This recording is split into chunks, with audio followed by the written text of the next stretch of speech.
As soon as I got to the hospital, they kept saying, you have preeclampsia, you have preeclampsia, you need to start the induction process now, going through all these things. Well, then afterwards, I looked it up and realized, in order for them to say I have preeclampsia, they have to do a urine test, they have to do a blood test. They should have done an at-home blood pressure monitoring.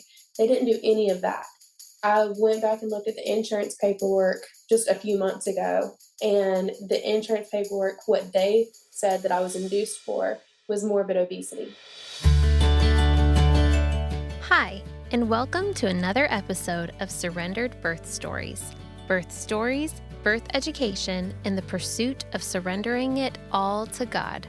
Let's get started. Hey y'all, doing my typical Sunday night intro recording. We actually spent the weekend at our friend's house in Holly Springs and took all the kids there.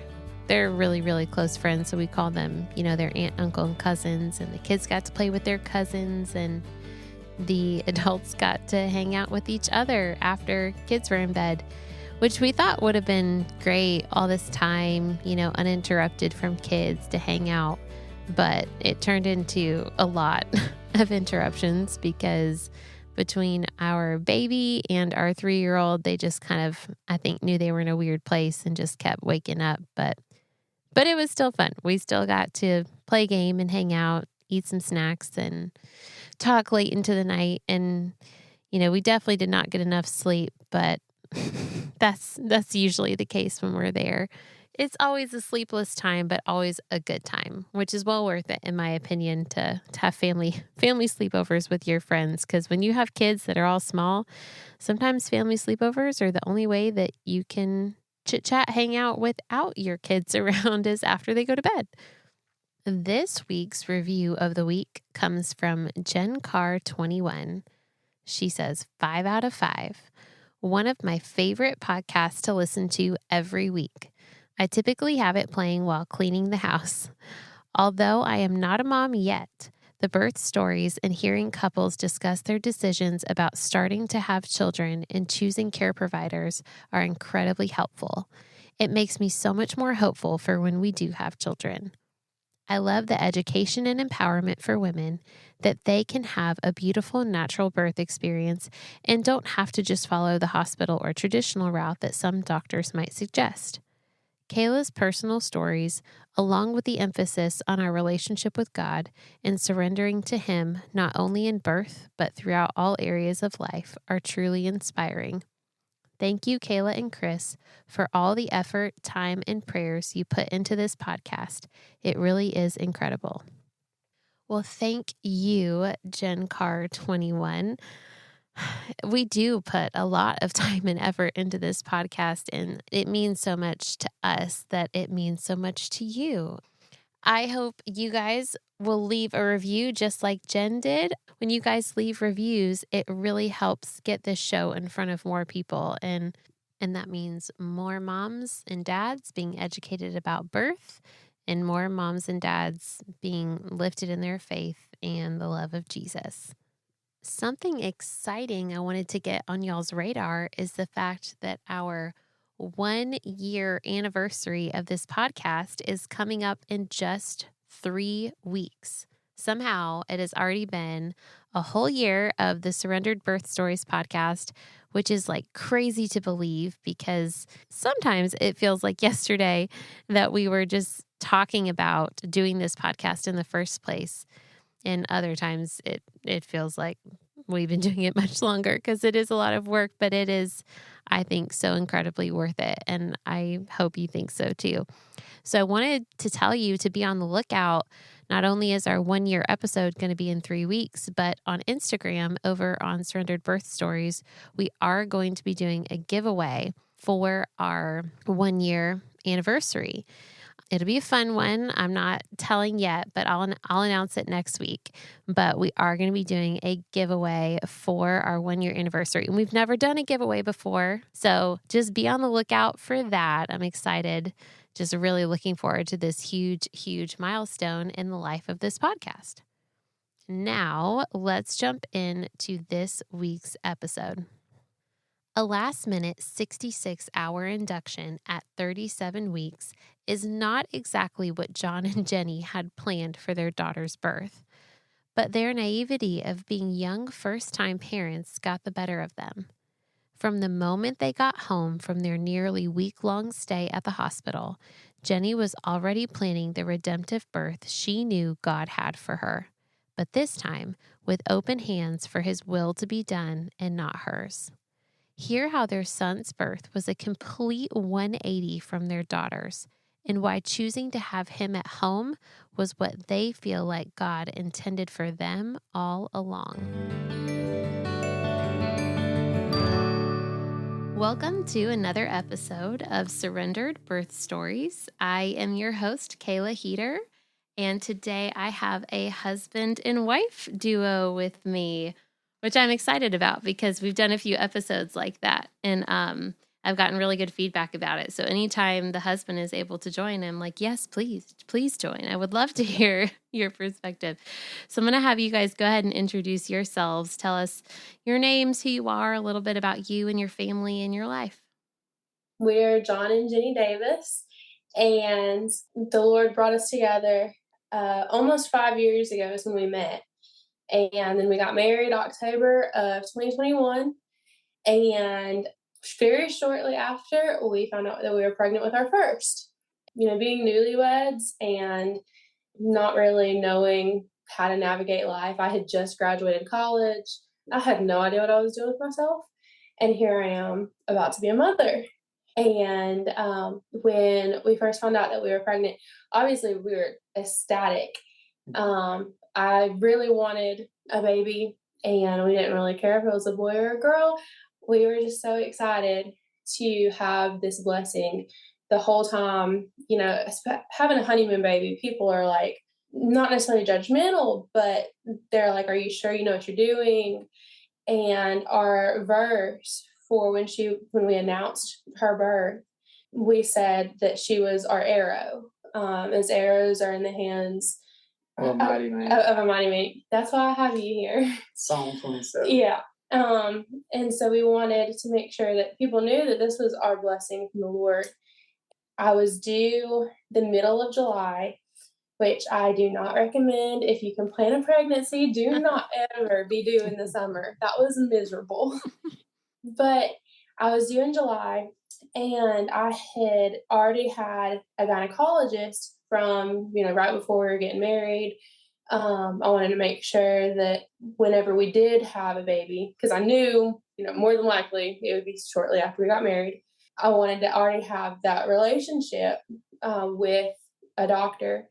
And so I was going to this particular practice, and the lady that I was going to, she couldn't just outright say that she was a Christian, but you could tell that she was a Christian and that she was encouraging to me, and I loved it so much. And I told John, I said, I'm so excited to be able to use this lady, but what I didn't realize in being naive was that she was not going to be the person delivering my baby. She was only a gynecologist, so she couldn't do any type of pregnancy stuff. So I saw her at that very first appointment when they confirmed my pregnancy, but then I never saw her again. And there was a lot going on in that practice that they overlooked because it's the hospital minded. They think that the only solution to high blood pressure or to preeclampsia is delivering the baby. That's their first goal, is they just want to deliver the baby. So they didn't mention that I was at risk for preeclampsia. They didn't mention that my high blood pressure was a problem, and it wasn't even crazy high. My blood pressure right now is higher than it was when they induced me. But at 37 weeks, I went to this normal checkup appointment, thinking everything's perfectly fine. And she takes my blood pressure. And keep in mind, this was during COVID, so we had to wear a mask. I was super swollen. I wasn't taking care of myself. I was eating all the junk food. That was my excuse because I was pregnant and eating for two. So eating all the junk food. So I wasn't healthy. But walking from the lobby to back where they took my blood pressure, it was high because I can't breathe. I'm overweight. And they said, we're going to take your blood pressure again in about 10 minutes. And if it's not significantly lower and in the normal range, then you're going to go straight to the hospital and we're going to induce you and you're going to have a baby today. Was high blood pressure the only symptom that you had? Well, you said swelling, but did you have protein in your urine? No. So it was just high blood pressure. It was not like preeclampsia. The second time I took my blood pressure, it was 140/90, which is still not high. No, I would consider that like the beginning of being high, not like too high. Exactly. And the main thing about what was concerning to me was the amount of weight that she had gained, and they had never really even said anything. They were more along the lines of encouraging it, saying that it's a good thing that she's gaining. Can I ask how much you gained? It was about 80 pounds total. Yeah. But when I asked about the swelling, I think it was 35 or 36 weeks. I asked them, and the doctor looked me in the eyes and said, your swelling is a good thing because that means that you won't need an IV during labor and delivery. What? Yeah, that's crazy. Exactly. And I'm a first-time mom. I'm 22 years old. I don't know what I'm doing. Okay, I'm going to stop you right there. I'm listening now. I'm like, okay, I have so much to say right now. So, yeah, 80 pounds is a lot to gain, for sure. Now, I mean, I've gained 50 or 60 with mine, so it's not like astronomical, but it's, more than the average for sure. I find it irritating that sometimes at the offices like that, the one that you're describing, and this is what I teach in my class. I teach students in my class who are, getting ready to have babies, this exactly. I say, when you go to your appointments and they take your urine and they take your blood pressure and, they weigh you, you need to ask them, you need to say, what were my urine results? What was in it? Am I spilling any glucose, or am I spilling any proteins or ketones or anything into my urine? Do I need to start changing my diet? How's my blood pressure? Is it okay? Because typically at offices like that, they don't say anything until there is a problem. Even though there are warning signs leading up to it that if you changed course and change, diet and exercise and supplements and, like lifestyle changes, you can prevent them from getting worse or even get them better, rather than just waiting for things to get bad and then suddenly intervening medically at the end instead of, early intervention with diet and lifestyle changes. In hindsight, now knowing what I know now, it breaks my heart for the other moms that are like me that had no idea. I know of two right here off the bat, just thinking, they were going to the OB, everything was fine. And then one of them, you have the cascade of interventions and ended up in a C-section. And then you have another one that had what they said was high blood pressure. And, I don't think that it was preeclampsia. But I mean, obviously I can't say that because I'm not a doctor, but seeing how the offices just aren't taking care of the patients and actually keeping the patients a priority. Well, or educating either. And also another thing is that being first-time parents and you're going to these offices, you're putting your trust in their decisions and their ideas and their opinions on how to take care of yourself. And when they say everything's fine and they don't mention anything, then young parents, they just take it as, I can keep doing what I'm doing. Yeah, everything's fine. And then at the point, like you said before, is they don't deal with it until they have to deal with it. And it's become a problem. And now this thing that God has made natural as birth and to have children now is turned into an emergency, and it's turned into all right, we're just gonna do it the easy way to get y'all out, in and out, and to have C-sections. And I understand there's certain circumstances where C-sections are needed, but that shouldn't even be on your mindset unless the baby is at an issue or mama's at an issue. Now looking back, again, knowing what I know now, I was induced at 37 weeks, which was the 4th of July weekend. Mm. And they had failed to tell me all these things. Then as soon as I got to the hospital, they kept saying, you have preeclampsia, you have preeclampsia. You need to start the induction process now, going through all these things. Well, then afterwards, I looked it up and realized, in order for them to say I have preeclampsia, they have to do a urine test. They have to do a blood test. They should have done an at-home blood pressure monitoring. They didn't do any of that. Mm-hmm. I went back and looked at the insurance paperwork just a few months ago, and the insurance paperwork, what they said that I was induced for was morbid obesity.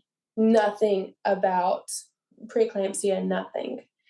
And that was hard on me because I'm thinking, I wanted a natural birth so badly with my first. I did not want an epidural. I've seen the business of being born, so I know what epidurals do. I know what Pitocin does. I did not want that.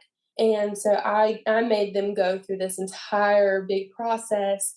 And I will say that OB did not realize that they were picking the wrong person to try and induce on the 4th of July weekend, because on my birth plan, I even said, you're going to do this, this, this, and this before you even talk about a C-section. And if you try to give me a C-section, I want a signed document from 2 different doctors saying that that's the only way to save my life or my child's life. You're not going to just take the easy way out on this. You were ready to advocate for yourself. Yes. Yeah. Well, and she had went over the paperwork, and that's something that first time parents need to really have somebody that's a planner. And I'm thankful my wife is the planner of all planners. I'll tell you what.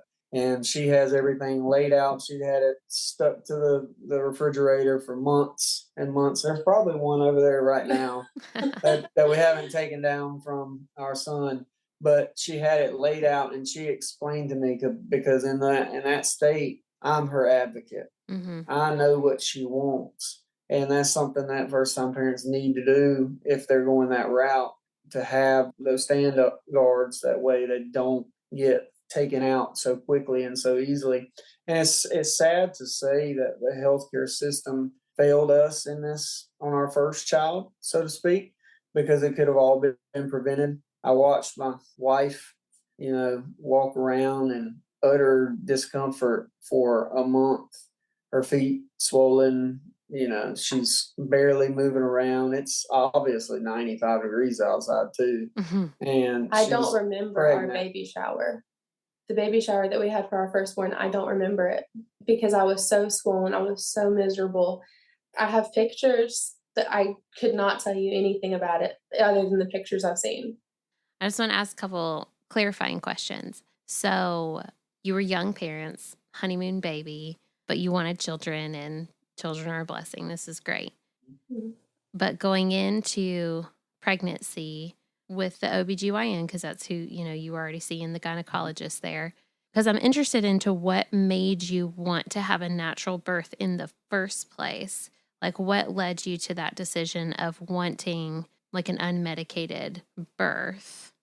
So I think there's something that clicks in, I won't say every parent, but in most moms, that when they get pregnant, they really start to look at things. And for me, that was me doing more research on, for instance, vaccinations, doing research on the food dyes and artificial fragrances, and just really seeing, hey, there's something out there that's different than how I grew up, and just wanting better for my child than I had for myself.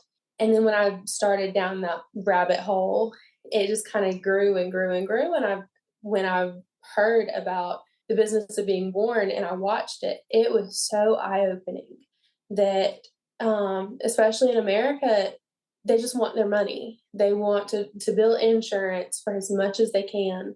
And so I think that really solidified my decisions, that we can't trust the healthcare system with everything. I think that they're a blessing, and God specifically has given us people that have the knowledge to be doctors and nurses, and they're so beneficial. But also, to some extent, you need to do your own research and determine what's best for you and your family, because your doctor doesn't know you. They don't live with you. They don't know what's best for your family. And I think that's also the charge that God has given parents to determine what's best for your children and your family. That's my responsibility as a mother to, when I'm cooking, am I going to cook with vegetable oil or coconut oil? What am I going to do to make things healthier and to be the steward of my family? You're speaking my language over here. So when do you think, or what made you shift from I'm pregnant, I'm eating for two, I can eat whatever I want, all the pregnancy cravings, to I need to, watch what I'm putting in my body, and, like you said, with the food dyes and the seed oils and stuff like that. Like, when did you see that shift take place? I don't think it ever quite clicked in my brain that what I'm eating, the baby's eating.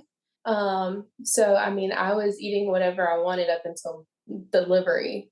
It was more of once the baby's born and is not in my little cocoon of safety that I'm giving her, what am I going to do at that point? And so, because the doctors, like I said, they never mentioned, hey, you should be eating healthy, or you need to eat protein. You're starting to get high blood pressure. Have you heard of the Brewer's diet? I'm not sure they have heard of the Brewer's diet. I really don't think they have. At least not that one. and also, and that's one thing with her about the Brewer's diet. It didn't work for her because of the amount of food that she had to consume day in and day out. Mm-hmm. Her body style, I don't think, really acclimated well with it. Mm-mm. Because she gained more weight, but it was still good It was weight. good weight, but she gained more weight, and we were skeptical about it because that was what the first problem was. Yeah. So she began to just follow and make sure she was getting proteins instead of carbohydrates and sugar, pretty much. Instead of eating a bunch of honey buns, she was eating eggs and cheese and stuff like that. All the cheese. Yeah, let's take a minute and we'll just clarify real quick for those of you who don't know what we're talking about. So the Brewer's diet, there's a man named Dr. Brewer, and he went to an area that had really high cases of preeclampsia and was actually able to basically eradicate it with diet changes for them. And if you look it up online, as soon as you Google the Brewer's diet, like, it'll come up immediately.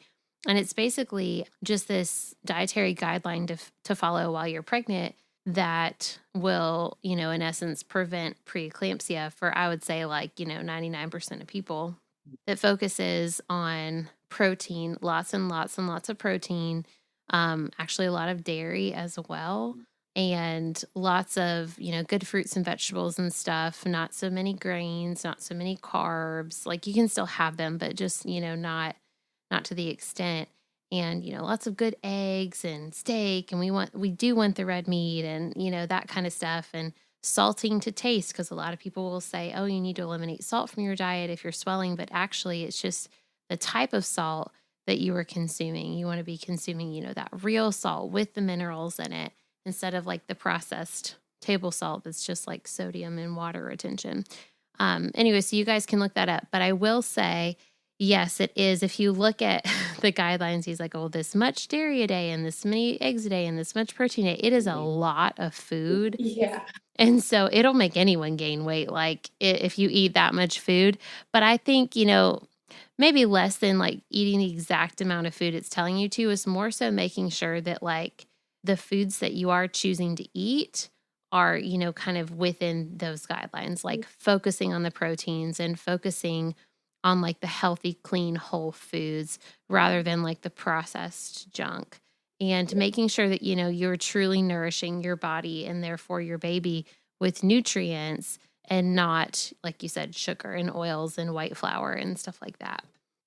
But I can attest, she didn't really follow the Brewer's diet to a T, like you were saying. It's just focusing on and getting the idea and grasping the program, so to speak, of eating the proteins and the eggs and the dairy and And that's what she did for the majority. I mean, For the second time around. Yeah, the second baby, this is what she did. She still gained about 60 pounds, so it wasn't as much as the first time. But I can tell you, she was able to move around, and she went pretty much full term.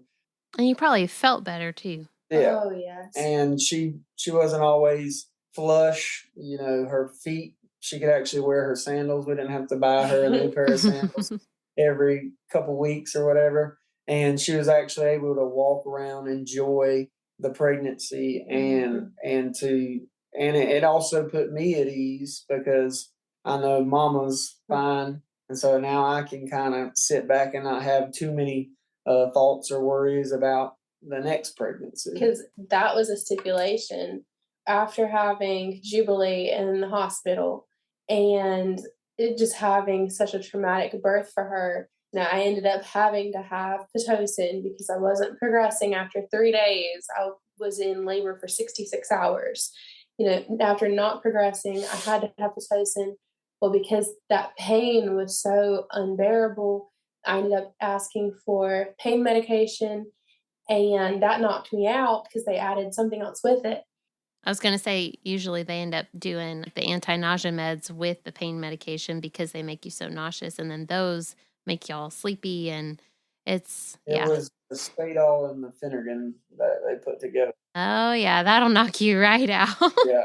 Well, while I was asleep, they went in, because my mom was there, thankfully. I don't know what I would have done if he had not been there the entire time, and then my mom being there just for the mental comfort, because I got my emotional comfort and then mental comfort.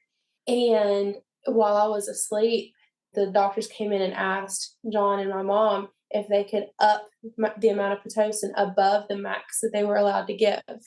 So instead of the 30, I think it's 30 milligrams or something like that, they upped it to 35. Whoa. And all I had was the Stadol.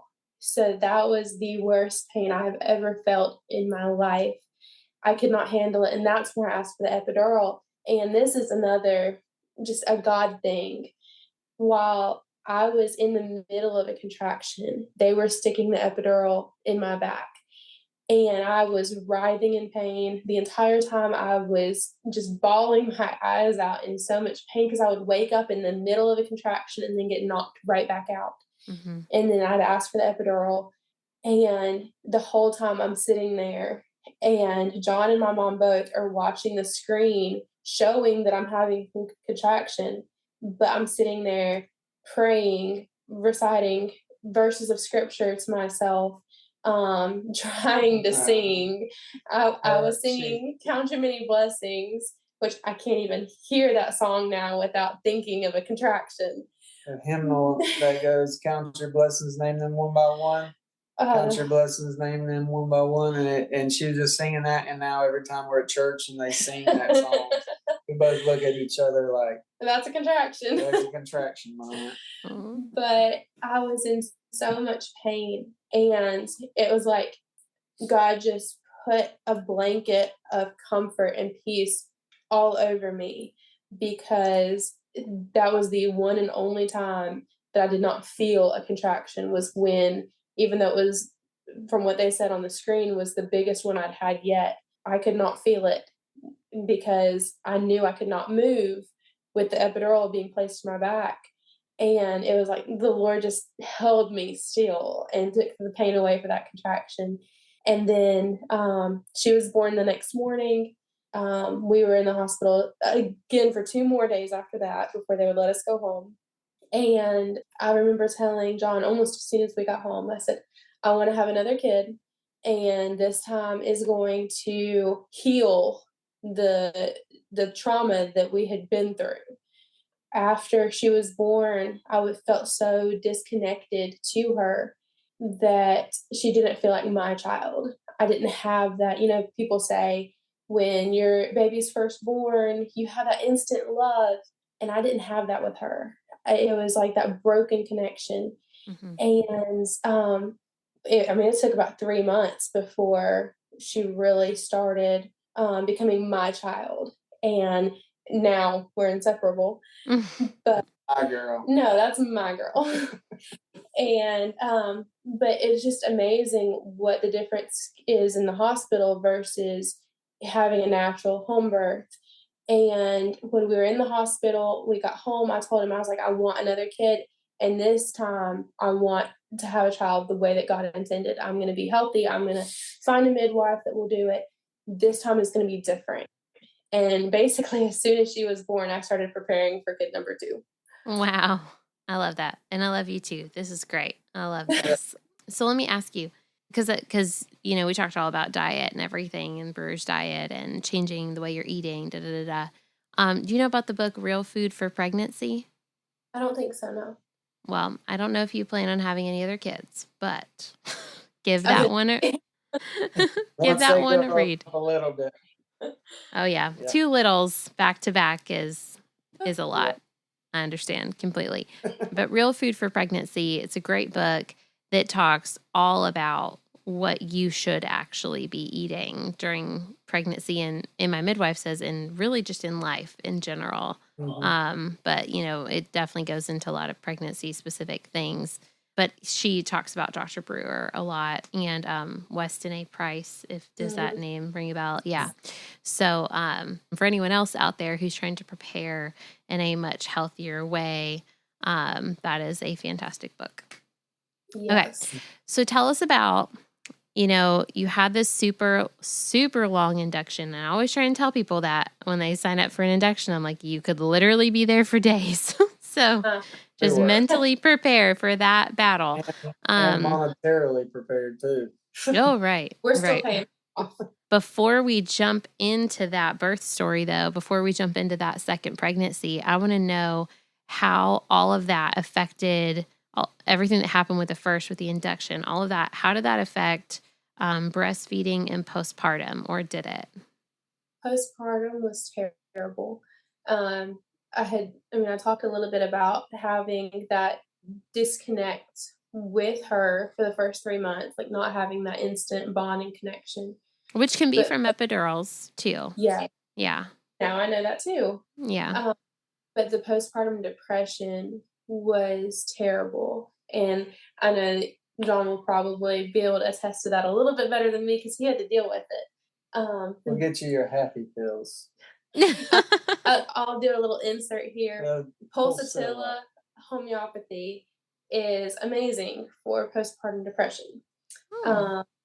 It helps so much, and I blew through them like crazy. Amazon delivered them fairly often with us. Yes. So postpartum was very difficult. Breastfeeding, I had every intention of nursing. And then she was born with a lip tie that the hospital didn't catch. Even when I took her to her first 2 pediatrician appointments, they didn't notice it. So I'm over here thinking, okay, well, why is she not latching right? She wasn't nursing. And thankfully, I had been harvesting colostrum for the past couple weeks, so I had a lot of syringes that she was able to use. That's good. But it never quite clicked in my mind that, okay, if she's eating, I need to pump. So I went without pumping for 3 days after she was born. She wouldn't latch, so there was no milk moving. And I started pumping the day we were released from the hospital. And I just started praying. I was adamant. I'm not using formula for my child. I refuse. I'm going to make this work. And I started pumping. And it is only by the grace of God that I still had an oversupply with her. And I was able to exclusively pump, which is also another God thing because I actually really enjoy pumping versus trying to nurse. Really? I don't enjoy it. That's not something that I look forward to.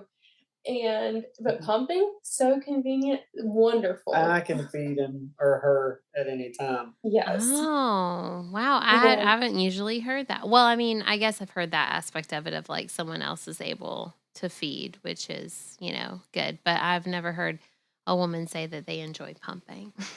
Yes. I don't enjoy the cleaning. The first time it wasn't that enjoying because it was a lot more and you weren't producing as much as you do now. Yes. I think it was more strenuous the first time because she didn't start off right away.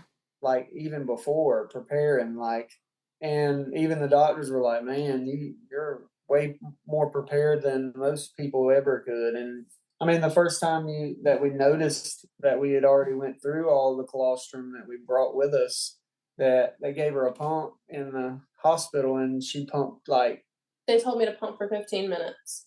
but you pumped like I 30 pumped a lot. milliliters of colostrum at once. But that's another thing is if you're exclusively pumping, you don't pump for 15 minutes and then cut it off.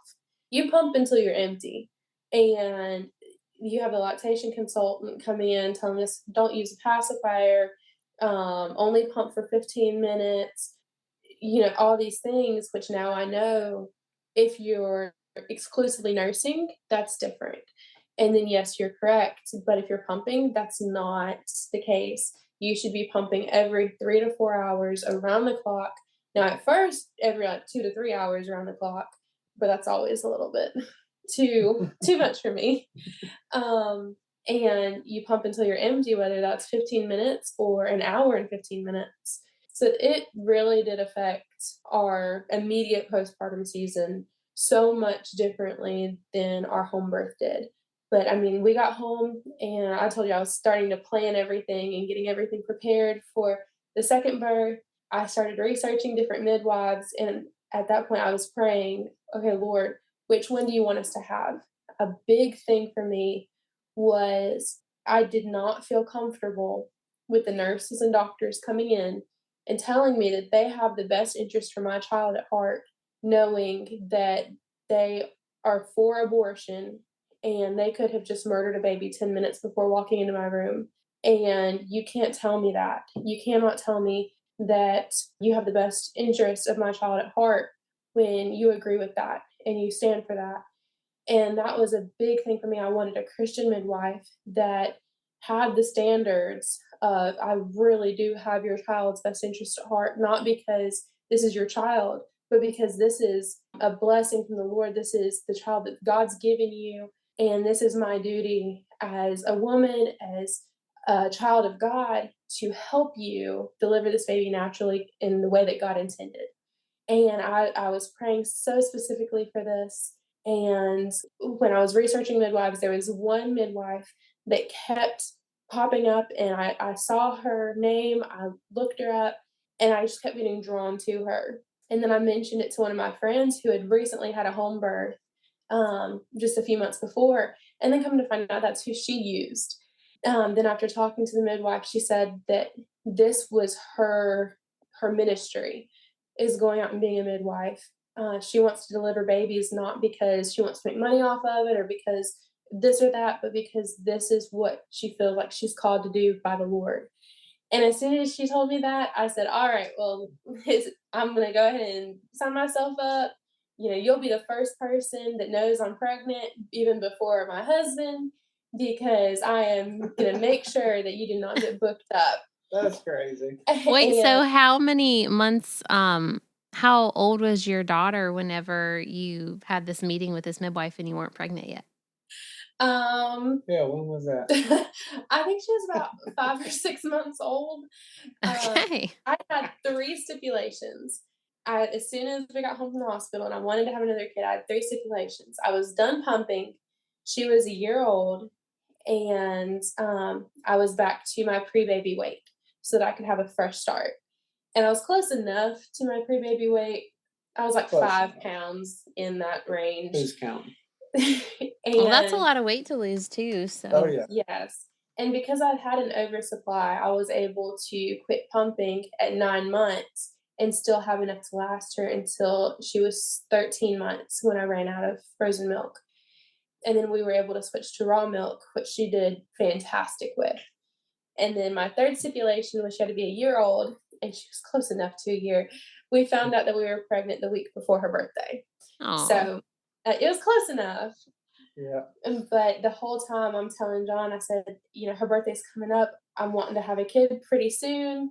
or get pregnant pretty soon. So I really want you to look at this handout that I made, a whole PowerPoint presentation I printed out, had a spiral bound of the pros and cons of a home birth versus a hospital birth versus the birth center.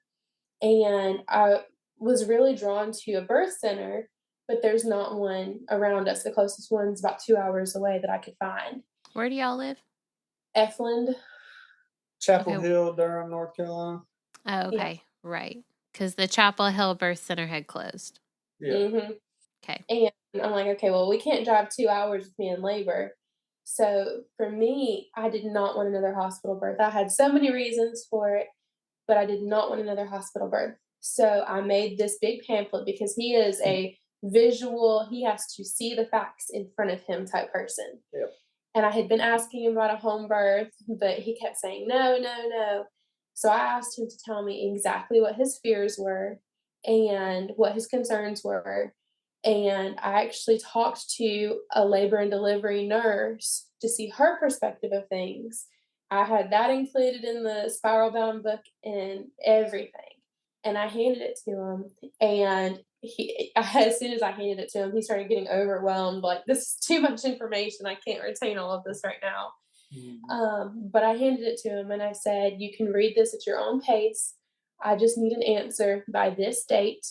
And I understand that you don't want me to have a home birth, but I will honor your decision regardless of what it is. Whether you say yes or no to a home birth, I'm going to honor that decision. But if you want me to respect that decision that you're making, I want you to read this and truly pray about it, not just say no and write it off. So he did. And now you can share your side of when I'm handing that to you. Well, one thing that I would like to inform a mother that is wanting to do the home birth and her husband's not on board with it at that time and not really about it. Oh, there's a lot of those out there. Exactly. And so taking that time to allow them to make the decision for themselves. And I'm thankful my wife was able to just give it to me and let me do it on my time. Because when I think us men, when that's just geared in us, that when we're not really, we don't want to do something and somebody's just like pushing us to do it, then we feel, well, we're either just going to be like, all right, well, okay, whatever, you can have it your way, and then we still not all in about it. And taking that time to spend with one another in prayer and talking to each other about it, and then also just taking that time to spend time in God's Word to be able to allow Him to show you, because ultimately she couldn't convince me because she had tried. And it was when I finally allowed the Lord to minister to me in a way in which He was saying, okay, aren't y'all one flesh? Don't you think she's got the best mindset about this? Don't you think she'll take this seriously if that's what she wants? And that just reminded me, and God just gave me peace about it. And I mean, the pros and cons, I began to read it. And that's when I finally read it with a good mindset in it and really taking it. The first time I'm like, oh man, here my wife, she's done like a huge plan like she did for our wedding. I asked her to marry me, and a week later she showed me a PowerPoint presentation with everything. I mean, and so that's how she is. And so that's what she came to me with. So I was like, oh my. I'm gonna need to see this PowerPoint presentation, by the way. Oh, she's got a spiral bound booklet. Yeah. And so, well, if you could send me a copy, I'd appreciate it. Yeah. And the pros and cons, what got me first, and I'm sure if you ever have to go in the hospital for 6 days, us men have it so bad in there that we have to sleep on that little chair. And that is exaggeration. Mama had the worst part of it for sure. But 6 days and you're not in the comfort of your home and where you're going to be building that family and growing that family up. Why wouldn't it just start there? And that's the way God intended it anyway. And from the beginning was right where Adam and Eve were, is where they birthed the children and where they were going to grow them up, and it's just as natural as it could be. And all the pros and cons. The first pro was I get to sleep in my bed when this thing gets over with, or I can go sit in my choice chair or in my spot on the couch, and be able to help mama or do whatever I can. I don't have to drive to the store. And like those little conveniences got my little finite mind. I'm like looking at, I'm gonna be able to sleep in my bed, or I'm gonna be, instead of being like, well, it's probably gonna be more beneficial, and looking at and I was like, I began to really think on that, and it really started clicking with me. And I saw how adamant and persuaded she was about the whole issue, and coming from how traumatic the birth was and how much I seen my wife go through and the pain she had to go through, and I knew that wasn't natural. And I didn't want to see her to go through that again. And that was my whole outlook on it. And I remember I come back to her. I forgot what day it was, but I came to you. You didn't even come to me. We were talking about it at church because there's a group of us crunchy moms at church. And some are scrunchy and some are crunchy. Yeah. Sort of crunchy and crunchy. Her name is Crunchy Kim. Yes. And I had them praying for him to be receptive and him to really come to a decision that the Lord brought him to and not just himself. And we were just standing around talking because you get us started talking about home birth and we'll talk for hours. Can't get him out. And he came up to us while we were talking and just casually mentioned, oh, yeah, we can have a home birth. And he had never even come back to me with an answer. It was just in passing. And I think all three of us darted our heads all towards him. Like, what did you just say? Well, the Lord had to make that decision for me because in my selfishness, I wanted what I thought was best for you. And you're the one having the baby. And God was showing me that she's going to make a decision what's best for her baby. And hasn't she always done that since Jubilee was born? And you've taken care of her and done what was best for her nutritionally and physically, mentally, emotionally.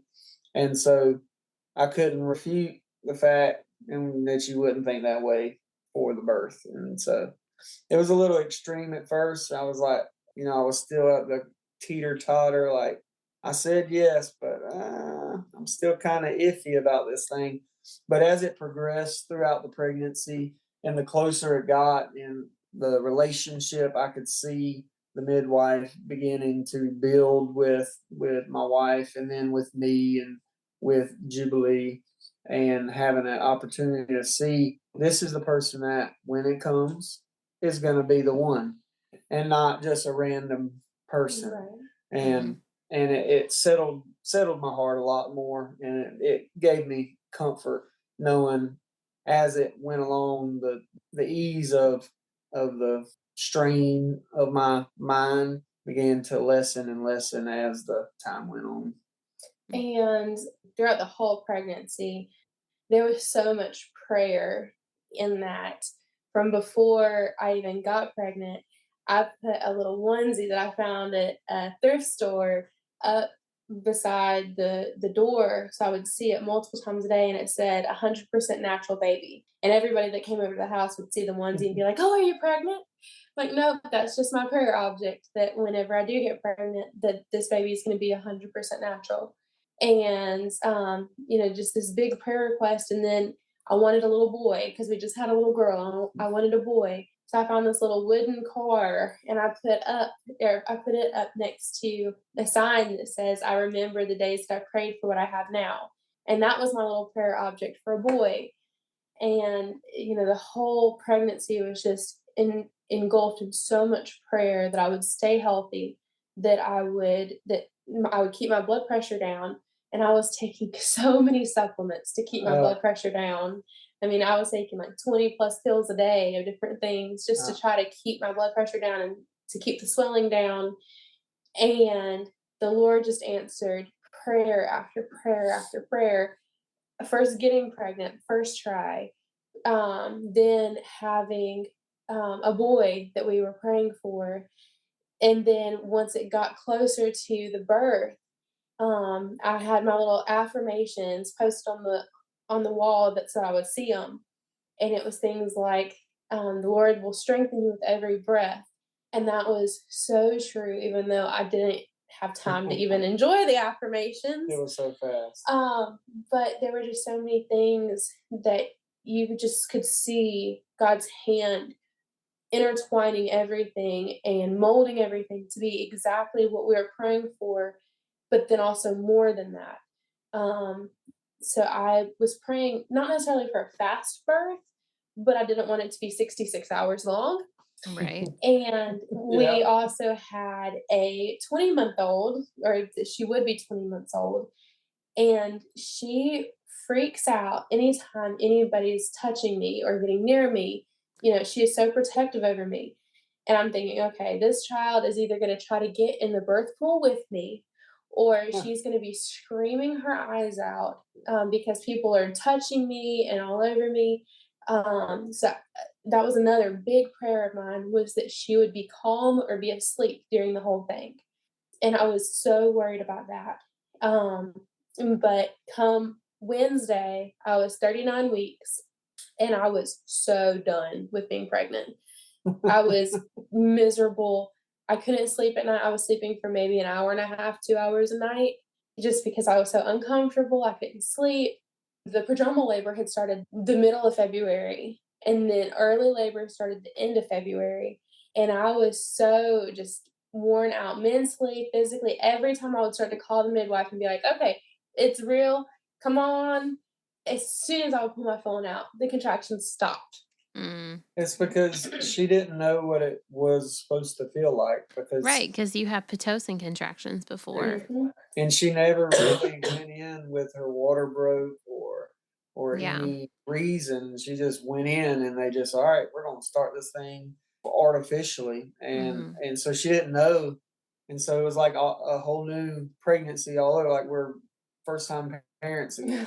Like, are you? And then, like, I'm worried because I'm going to work, and I'm like, I'm gonna keep both of my phones. So call both of my work phone and my cell phone. If you can't reach me, you can look me up on Life 360 and find somebody to come get me.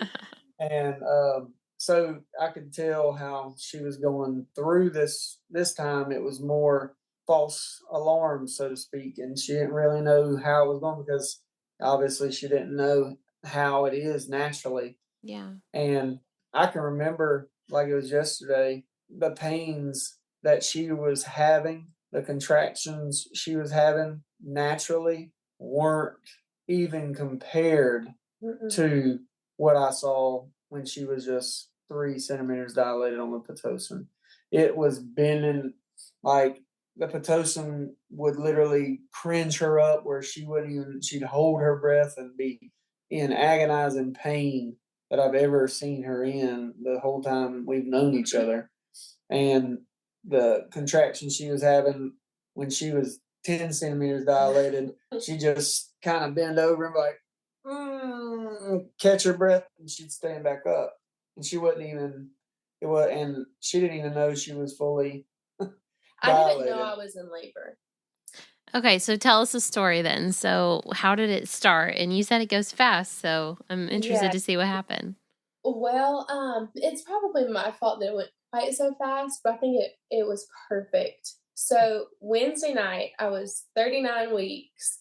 And I was done. So I started eating the core of a pineapple. I started drinking castor oil. Well, I was drinking red raspberry leaf tea. And I know that there's a lot of iffy thoughts about castor oil, but I was desperate. But the amount you drank was too much. No, it worked perfect. Yeah. But I started on Wednesday, and I would have a few contractions here and there. I tried power pumping, nothing. So then Thursday comes along. I tried walking him out. That didn't work. I mean, I tried everything. Friday, same. Saturday, same. And then Sunday, we have the privilege of going out and picking up bus kids on Sunday mornings for church. And I woke up to a super intense contraction about 6 o'clock. And so I got up, started power pumping, trying to get things going, and nothing.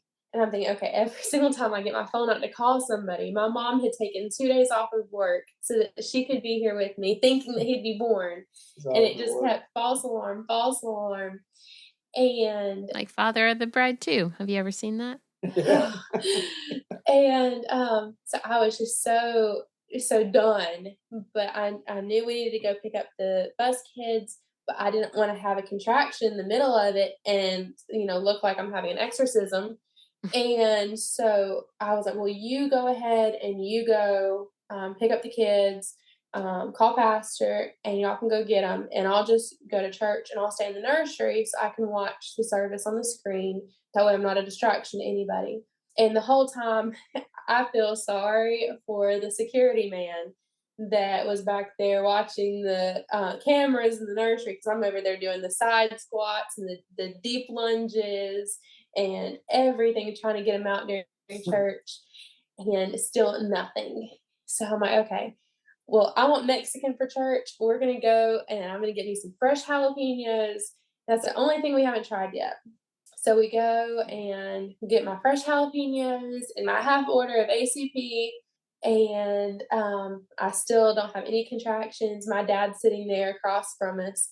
And he's like, well, you're not having the baby today. It'll probably be Tuesday or Wednesday before you have this baby. All right, thanks. And I'm like, oh, thanks. So we got home. I went to go put my 20-month-old in the bed. And your 35-year-old one in the bed. Yeah, and you were taking a nap. And while I'm rocking her to sleep, I get a sharp contraction, like pain. And I think, okay, well, maybe this is going to be something. So I start timing it. And as I'm timing it, there's another one. It's about 3.5 minutes apart. Oh, there's another one about 3.5 minutes apart. And it just keeps going. So I'm able to finish rocking her to sleep. And I savored every moment looking at her face as possibly the last time I'm looking at her as my only child. And so then I'm texting Crunchy Kim and back and forth, like, okay, this might be something, it might not be.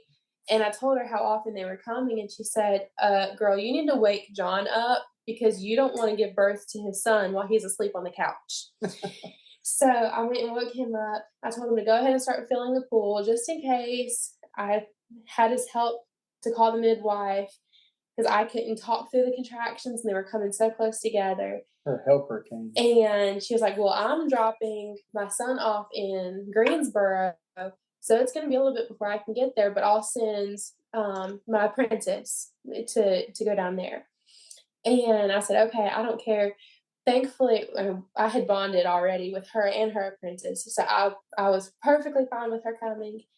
And she got here. I called my mom, told my mom to get here, and she's like, well, I got to drop your brother and sister off at church, but then I'll get there as soon as I can. So I'm sitting there feeling the contractions, thinking, okay, well, it's doing something, but it's not nearly as painful as it was when Jubilee was born. So it must not be, I must not be that far dilated yet. So I'm over there. He finally gets the pool filled up, and I get in. I'm like, oh, this is amazing. But then I was like, well, go ahead and check me just to see. I want to know if I'm like 1 centimeter or 5 centimeters. I said, but either I'm going to be all the way or I'm not going to be dilated at all. There's no in between. And she checked me, and I'm fully thinking I'm like maybe 1 or 2 centimeters. And I'm just being dramatic about the pain. And she checks me and she says, oh, well, there's the baby's head. That's when you had to use the bathroom. Well, that too. Yeah, she had my mom go check and told John to make sure that the baby wasn't in the toilet when I got out of the bathroom because she realized how close together they were. So then I get in the water and it's so calming. And almost as soon as I sat down, I felt the urge to push. And I'm thinking, okay, I didn't get to enjoy my affirmations. I didn't get to enjoy my fairy lights. I didn't even get to enjoy the pool water. Straight from the hot water heater. Yes. Straight into the pool. And it was so nice. And I didn't even get to enjoy it. And but from the time I was sitting at the Mexican restaurant eating my ACP without a single contraction, that was about 3:30. He was born at 7:22. Wow. And I pushed for, I think, about 30 minutes. About 45. Yeah. And in hindsight, if I had just waited and let my body do it without trying to push, I think it would have been a lot better. But I already told you, I was done. I was tired of being pregnant. He was getting out as quick as I could get him out. And the entire time, her water had never broke. Yes. So as she's pushing, the sac was pushing out. And I'm not a big fan of, how would you call it? Any type of bodily fluids. Any type of bodily fluids, such as blood or any of that other stuff. Amniotic fluid. I'm queasy. I'm a queasy type fella. And the midwife was like, "Do you want to feel how that feels?" And it feels really crazy. And I was like, "All right, that's a little too much for me." And the whole time, you could just feel the peace of God, and just laid down in here. I mean, the peace over Jenny as she was going through labor, you could just see as she was pushing, it was just smooth and calm. It was just as natural as it could get. Our daughter, who doesn't like people touching mama or anything like that, she literally just sat there. We have a picture of her. She watched the whole time. She patted mama's hand and held it and kissed it and was telling her shh, shh, and stuff like that. And I mean, she watched the whole entire thing. And I was surprised. And then she took a bath and tried to replicate giving birth to a baby in the bathtub. She sat there in the bathtub and had her little baby and she went, and threw it. Oh my gosh. And that's exactly how he was born. Because when she pushed and the sac busted and he come out. Mm-hmm. My mom was supposed to catch him because we knew that he wouldn't be able to. So my mom, you got me convinced on the home birth, but I'm not about you're not catching the football. Probably not. So my mom was supposed to catch Judah when he was born. So my mom had her watch off and everything and was getting ready, not thinking that he was going to be born right that second. And she was getting ready, and then when I pushed and the sac broke, and he flew out. He hit the side of the birth pool and bounced back. Oh my gosh. There was no catching him. So had his little ski mask on with the sac had popped and it was still over his face when he came out of the water. Yeah. Aww. And it was just so peaceful. You know, I didn't know I was in labor, but the pushing was brutal. The pushing made up for it. But even still, between pushes, when I'm able to catch my breath and I'm able to have that time, the Holy Spirit had just sat down all around us and it was comforting us. And I know for me, to not know I was even in labor, to have that comfort, for Jubilee to be so calm as Judah was being born and to not have a single problem with it, to not be jealous over him when he's born. That's her baby. She loves him to death. That's her baby. And the Lord just answered so many prayers, and having the side by side of Jubilee's birth and then Judah's birth and seeing the difference in the hospital and the home birth. Lord willing, I will be healthy for every future child and I will never need a hospital birth. Because if there's nothing medically urgent to have to go to the hospital for, home birth all the way. I mean, and that's something on from a dad's standpoint, how comforting it was for me. You know, obviously we're not deemed as going through a lot, but what's going on through my mind is my wife's right there. She's going through something that's that's very physically taxing, emotionally, mentally, and I'm caring about her entirety of her well-being, that I want her to be okay. I want to, it's stressful in that, but not adding the stress of people coming in and out of the room every 2 hours asking you and waking you up when you're already uncomfortable. You've already been there for 6 days and you're already like having to eat horrible food because you're going out and getting Taco Bell, or you're getting like some fast food, or people are bringing you food and they're bringing you Bojangles chicken boxes, and so you're eating fried food and fast food and soda and not really having the comfort of your own home. Like the labor, I was taking a nap. I was able to go to church. I wasn't stuck in a hospital all day. I was still able to do what God's allowed us to do, pick up the kids and go to church, and spend time with him, and go eat Mexican, come back, take a nap, and then have a baby. Wake up and have a baby. At hospital. You can't do that. And just have the comfort that I went from literally sleeping to wake up, all right, it's time to go. And that's what I guess men are more geared towards is, all right, we got a specific thing we got to get done. We're going to get it done. And it's like shopping with a man. You go in and get what you came to get and no extra type thing.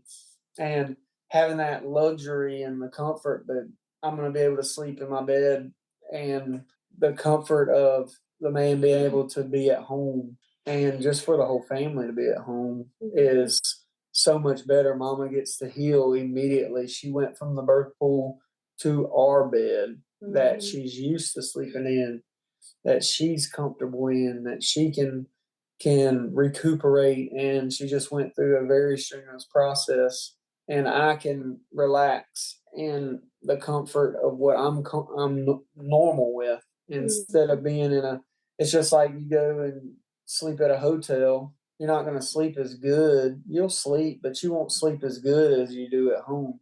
And like everybody said, I can't wait to get home and I can sleep in my own bed. That is probably the best part about it, other than the comfort of having a normal natural birth. But from the pros and cons standpoint, I think men would get on board just from that, from the beginning of it. If they've ever went to the hospital for 6 days, I promise you, give it a shot, give it a try, because this is something that in the beginning I was skeptical about, but now there'd be no other way, other than if it was something medically concerning. But any other way, no. We're doing it right here in the comfort of our home. Right where we're sitting. Yeah, under my feet. And I will say too, for the immediate postpartum with Judah was completely different than Jubilee, because with Judah, I had that immediate connection with him. I had that love for him that I didn't have for Jubilee right away. And he latched immediately, even though I let him latch for 2 days. And then I said, okay, I'm back to pumping. But he was able to latch right away. Now, he's never slept, ever. Even that first night when they say, oh, well, they're going to sleep the first night. He did not sleep the first night. But just being able to be home, and, in the hospital, they don't let you co-sleep. Right. And, I remember trying to pull myself up to get into the bassinet in the hospital with Jubilee. And then with Judah, I had his Moses basket right beside me in the bed. So all I have to do is just roll over.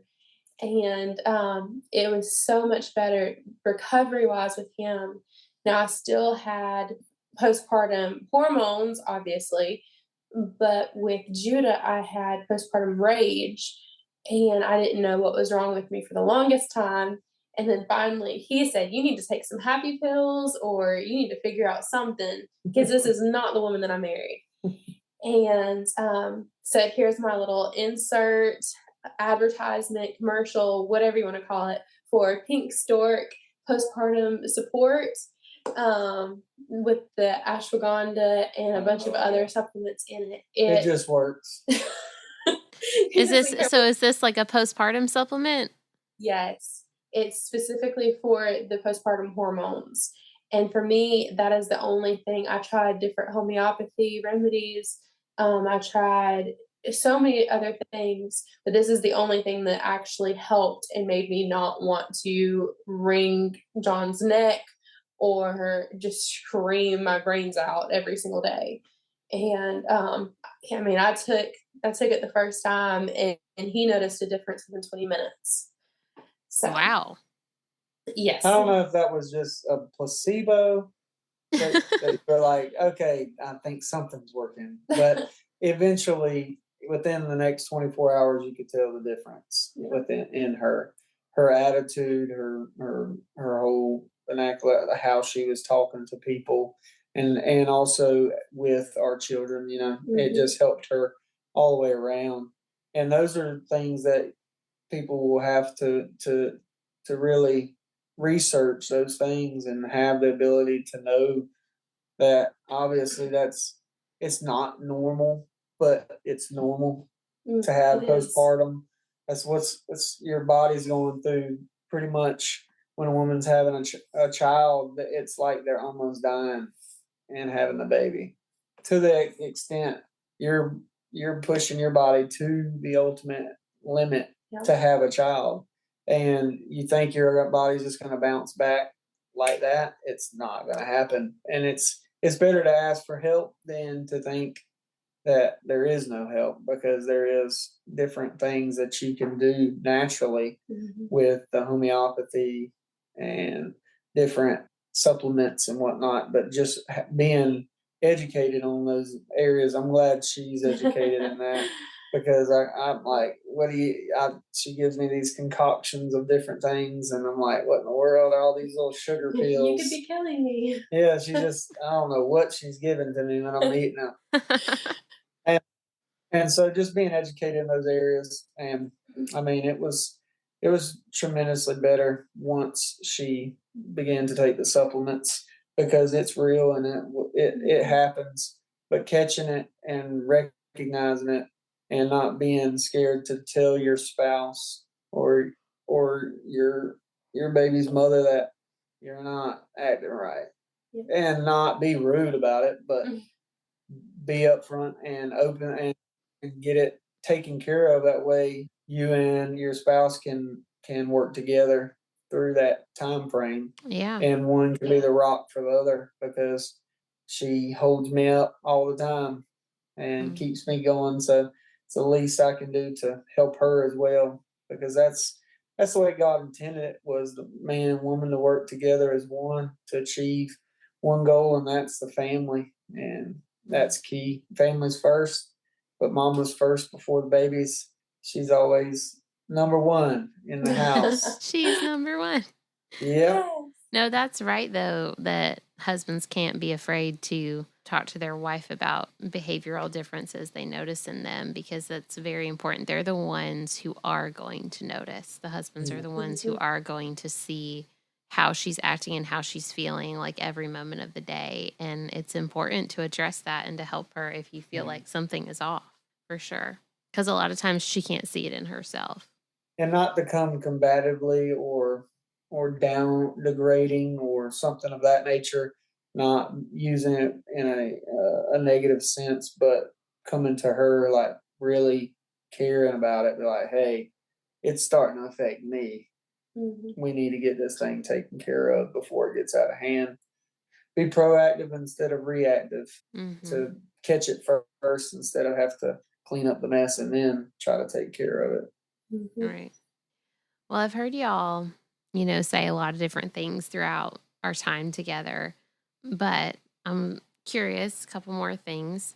What do you feel like God taught you through these experiences? What do you feel like God spoke to you through either the first or the second, or, the transition between the two? What do you feel like God said? I know for me, specifically with Jubilee, I believe that one of the reasons that God allowed all of the things to happen, and God allowed me to have a traumatic birth, not saying that was his will, but he allowed it because in my planning mind, I have it all planned out on this is how I'm going to do it. I'm going to do this. I'm going to do that. And I had left God out of it. And I think that the Lord allowed all of that to happen to remind me that it's nothing of my power. I can't do anything. The only thing that I can do is with His strength and with His allowing things to happen.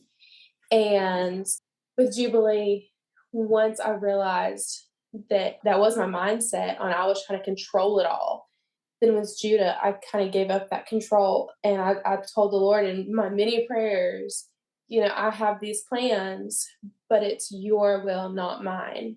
And if this is not your will for me to have a home birth, or your will for me to have all of these prayers that I've been praying, if what I want isn't what you want, then take those desires out of my heart, take that desire away, because I want this to be of you and not of myself, not of myself trying to control things.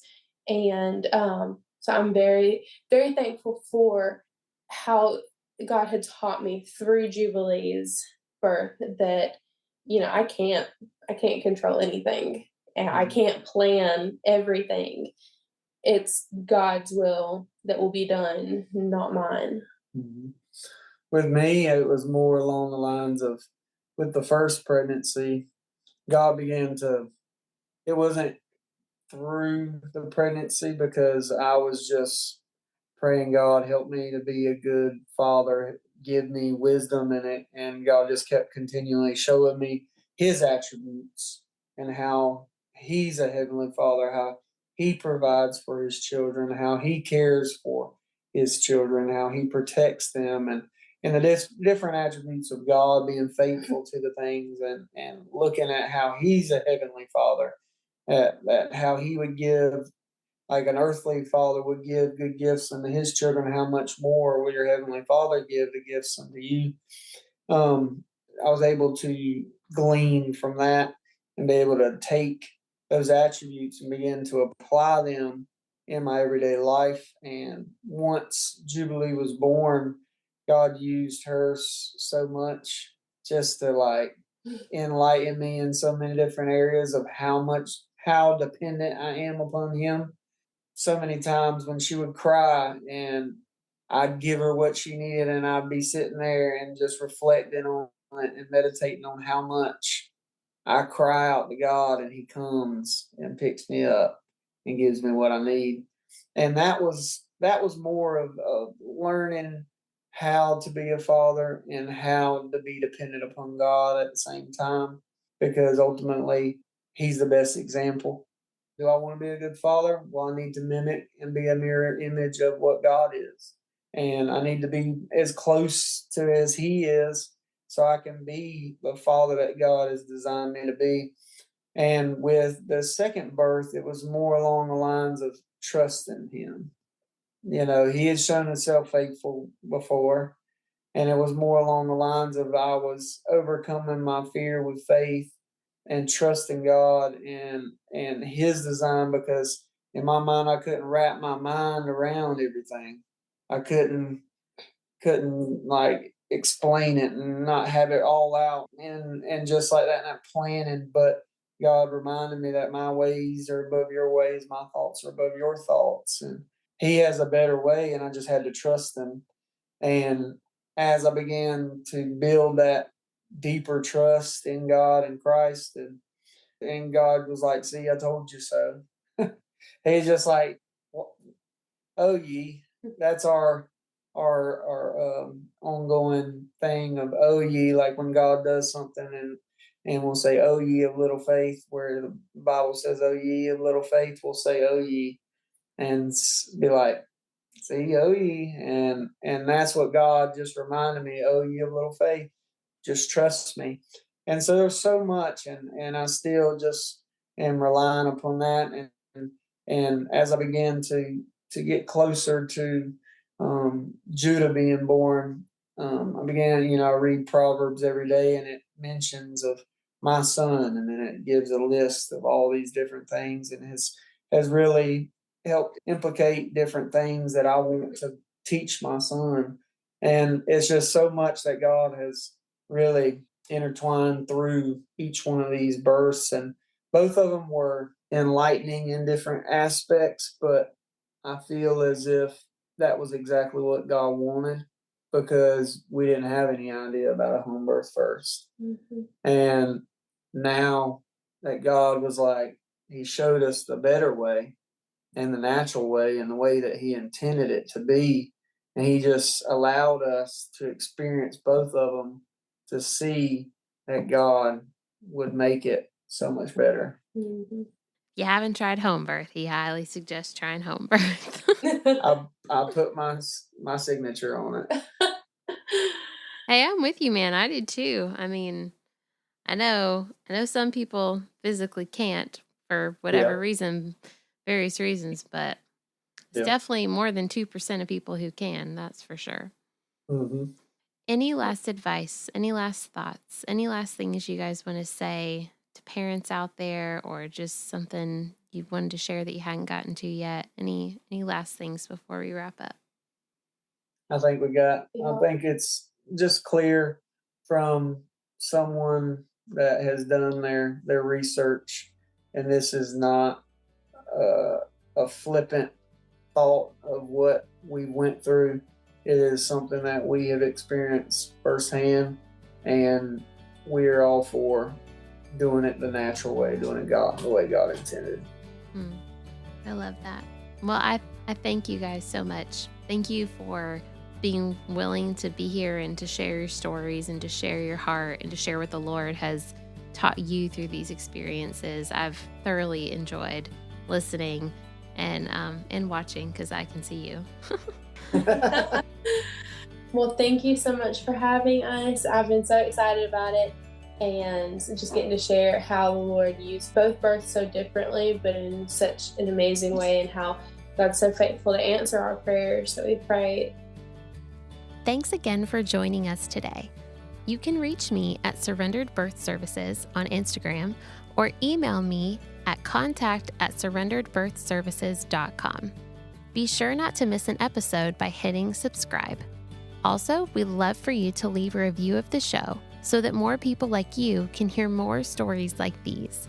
If you really enjoyed this episode in particular, please take a screenshot and post it to your Instagram story, tagging Surrendered Birth Services. If you're interested in taking my childbirth classes, birth consultations, or having me as your birth doula, please click on the link in the show notes to take you to my website for online and in-person options. Just as a reminder, this show is not giving medical advice, so please continue to see your personal care provider as needs arise. Also, if you'd like to be a guest on the Surrendered Birth Stories podcast, please click the link in the episode show notes to get in touch with me. We hope you have a great week, and remember, learn all that you can, make the best plans, and then leave it in God's hands.